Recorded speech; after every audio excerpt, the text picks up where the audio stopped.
Oh, Ruby, it's just you and me on the episode that drops on Valentine's Day. Or should I say, Galentine's Day? Yes, it's just us single ladies here. And every year, have you noticed that the same article appears in the news? Oh, yeah, I'm so tired of this story. It's the old, what wine do you pair with chocolate? And you know what? My hot take is that no wine pairs with chocolate.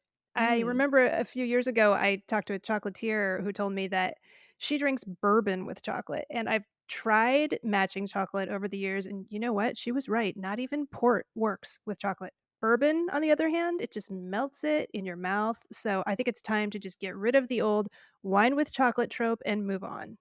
I am so glad that we agree because I have a new idea. Catherine, are you familiar with girl dinner?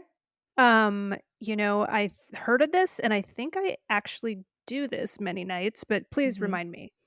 Yes, I'm just pulling a definition from the New York Times. You're home by yourself, no kids, no roommates, no partners, and therefore can eat whatever you want for dinner without having to consider the food preferences or nutrition needs of others. You grab Uh-huh. a bag of popcorn, a glass of wine, some bread, some cheese, and a hunk of chocolate, and settle into the couch for a night of snacking and watching TV. Is there anything more glorious? Welcome to girl dinner. Oh, yeah. Yeah.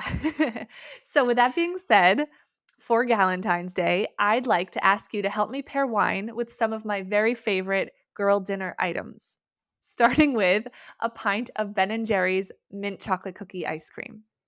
Oh, okay.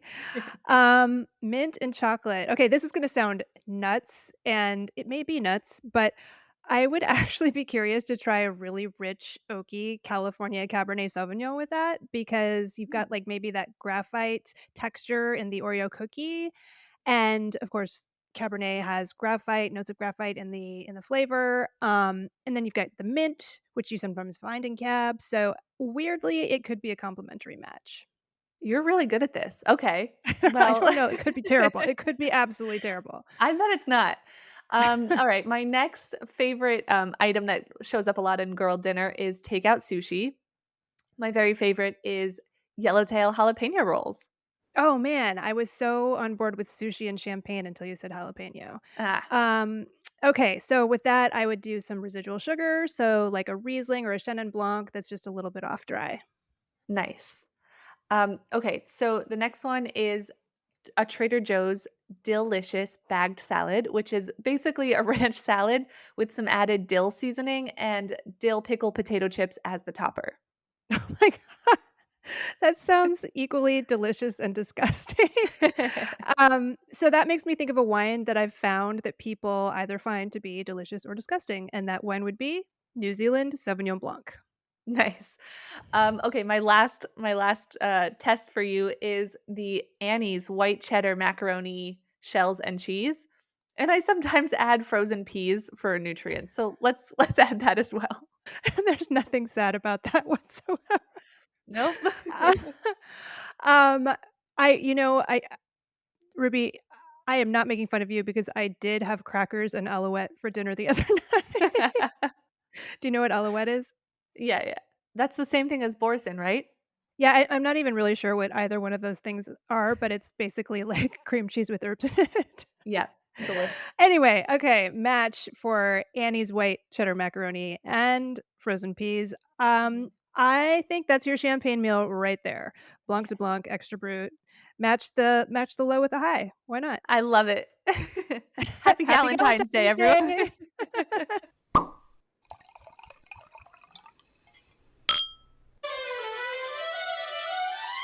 Well, move over wine. Magic mushrooms are taking over. Israel's pruning season is in distress. Hay un escándalo in Rioja. And smoke taint, rose taint, there's taint, and we're going to talk about it. This is the Four Top, and these are the four wine stories we're following this week. I'm Catherine Cole, joined by Ruby Welkovich, and Nick Toole is on a plane with his wife because it's Galentine's Day.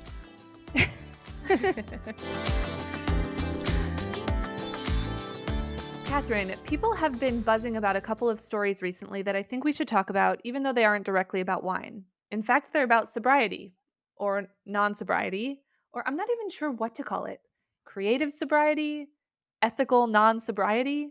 Yeah, that's right, Ruby. First up, the New York Times' Ernesto Lodoño's piece entitled, "What Does Being Sober Mean Today? For Many, Not Full Abstinence."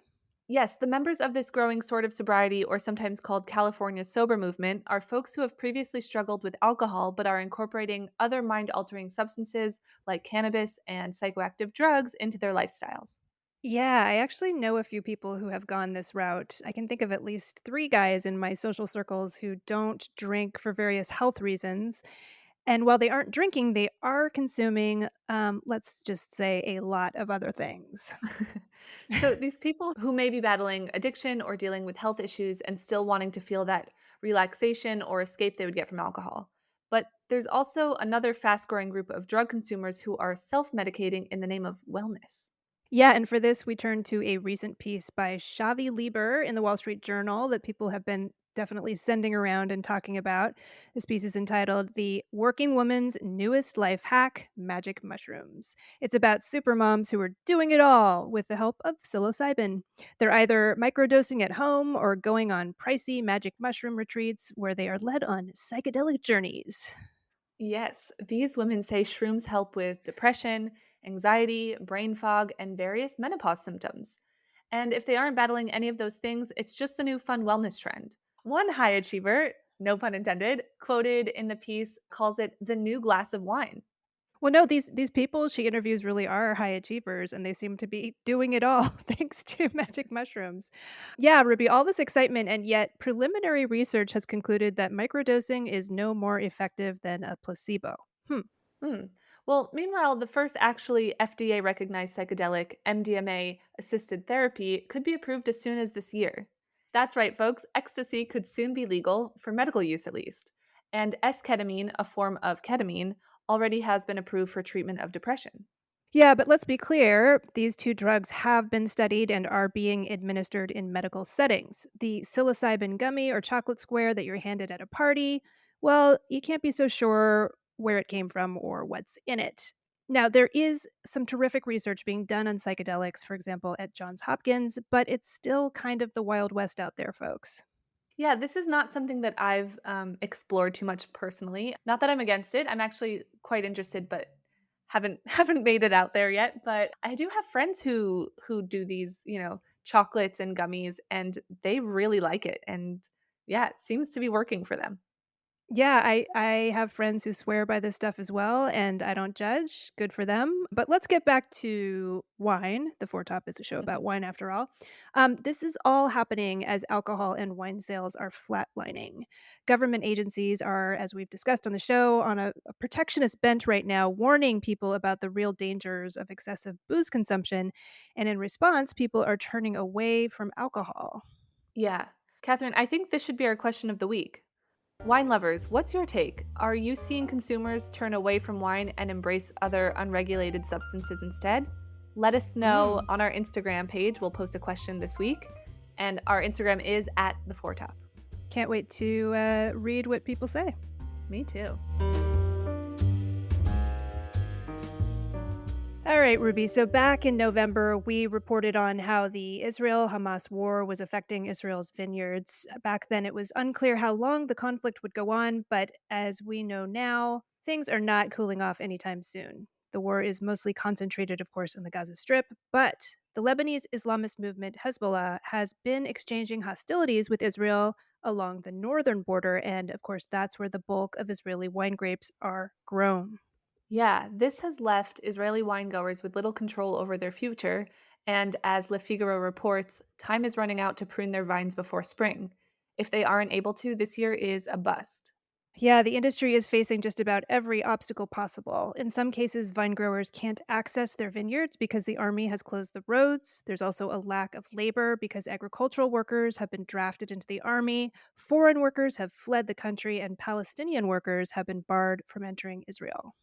Not to mention the fact that those who are able to work are terrified. In some cases, workers are wearing helmets and bulletproof vests. Demand is down. Many wineries rely on tasting room visitors, but surprise, surprise, no one is interested in trying wine in a war zone. No, or renting out a winery for their wedding. Hmm. In this week's installment of Bad Wine Business News, we have Rioja. Ah, yes. See. Yeah. Two wine companies in the Rioja region have recently filed for bankruptcy already, and that's just the tip of the iceberg. The biggest news hit just this past week when Marqués de la Concordia family of wines, or MCFW, went broke. This is one of Spain's 10 biggest wine companies, so this is major stuff. The backstory, however, is kind of confusing.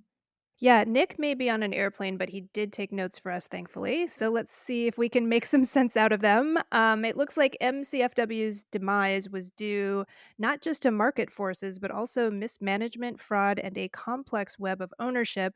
According to Nick's notes and various news sources, a whole network of companies are involved in MCFW's downfall. Yes, and one of those companies is accusing the former director of another one of those companies of asset stripping. He apparently made off with a bunch of cash and diverted that money across 32 wine companies to hide where the money went. And of course, he's guilty because his name is Victor Redondo Sierra. And that just sounds like the name of a villain. Side note, I know nothing about this man, and he could be completely innocent. Yeah. It sounds like a name from one of those telenovelas.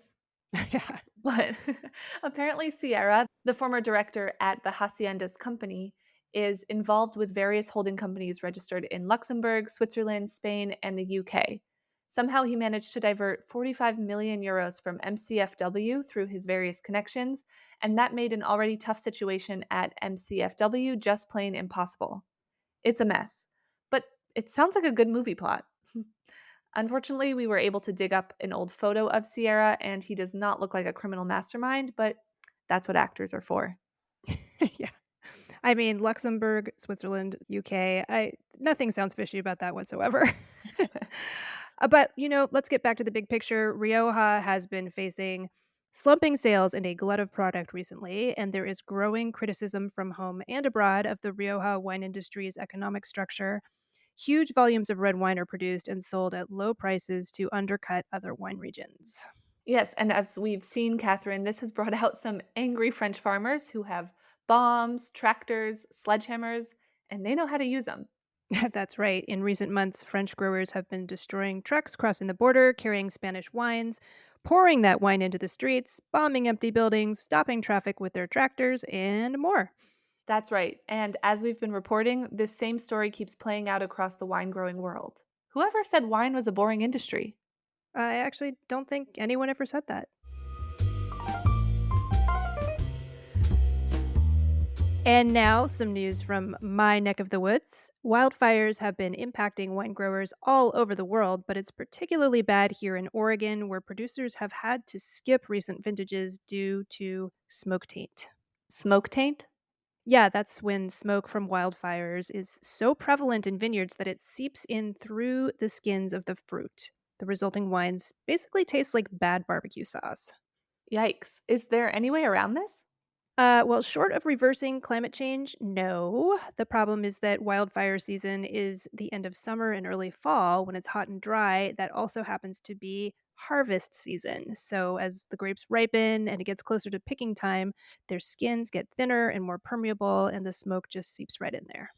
It sounds like Oregon State University has figured out a workaround, though. According to Drinks Business, researchers there have developed a special spray on coating that could protect grapes from being affected by the wildfire smoke. I do not love the idea of spraying a substance directly on the berries, as we call them in the trade, right before harvest, but the study claims that the addition of the coating has no impact on aromatics or flavor, so I guess this is good news.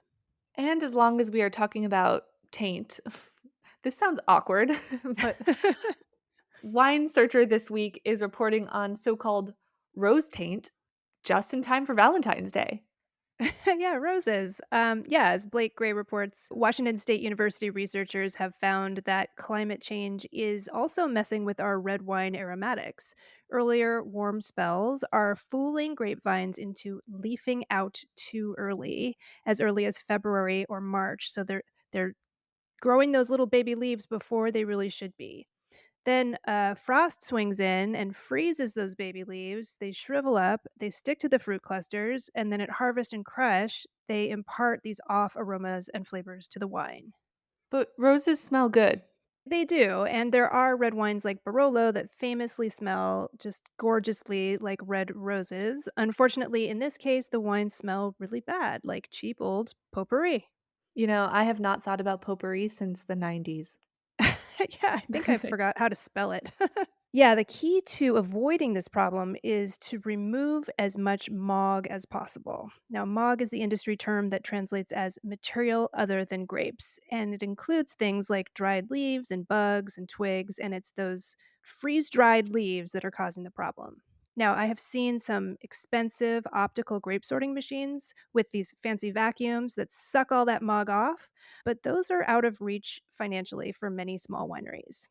So it sounds like if a grape grower's leaves freeze in February or March, they either have to go through and pull all of the shriveled leaves off the vines, which would take forever and be impossible, or bring in an army of magical elves to work their sorting lines, or win the lottery and buy one of these fancy optical sorting machines. Or maybe we just make Old Potpourri the hot new wine descriptor. That's right, folks. Just present your loved one this Valentine's Day with a bottle of rose scented taint. You said that. I did say that, didn't I?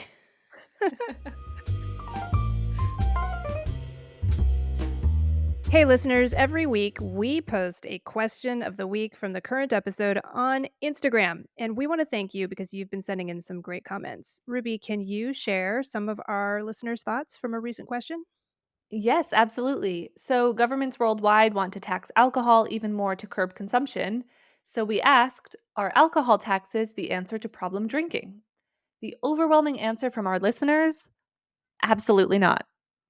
Yeah, a couple of folks just commented with that crying while laughing emoji, which was totally apropos. I also appreciated P Town Toneman's comment. I'll quote this. I don't believe that it'll work. People will just look for lower priced alternatives. There is too much juice out there now, and wineries are struggling to sell inventories.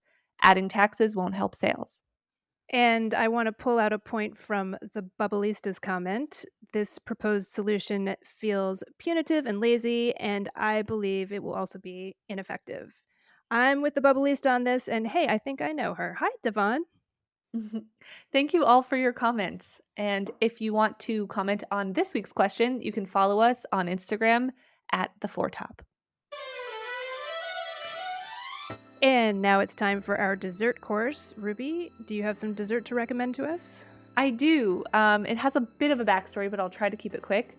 I have a friend, and I'll shout her out. Her name's Sivan, and she works for a big corporate company, and that means that she gets really good snacks in her office. So when we hang out after work, sometimes she'll bring me some of her work snacks. And my very favorite is Justin's dark chocolate peanut butter cups. I don't know if you've had those yet. Yes, they're delicious. They are. I endorse this endorsement. Yeah, they're really good quality. I mean, it's like a Reese's in the way that it's peanut butter and chocolate in a cup form. But I did look it up and it feels healthier. It's organic chocolate, part of the Rainforest Alliance. They use orangutan-friendly palm oil, so I feel like I'm doing a little bit of good with my snacking. And you know what? We may have said that wine and chocolate are a terrible pairing, but peanut butter and chocolate, solid. That's a solid match. Agreed. Well, this has been the Foretop Podcast. I am our executive producer, Catherine Cole. And I'm media and design manager, Ruby Welkovich. Nick Toole is our producer who is missing out on this very fun single Galentine's extravaganza. Keelan King is our sound supervisor and the composer and performer of our theme music. And please visit our website, theforetop.org, to learn more about us, listen to back episodes, and subscribe to our newsletter.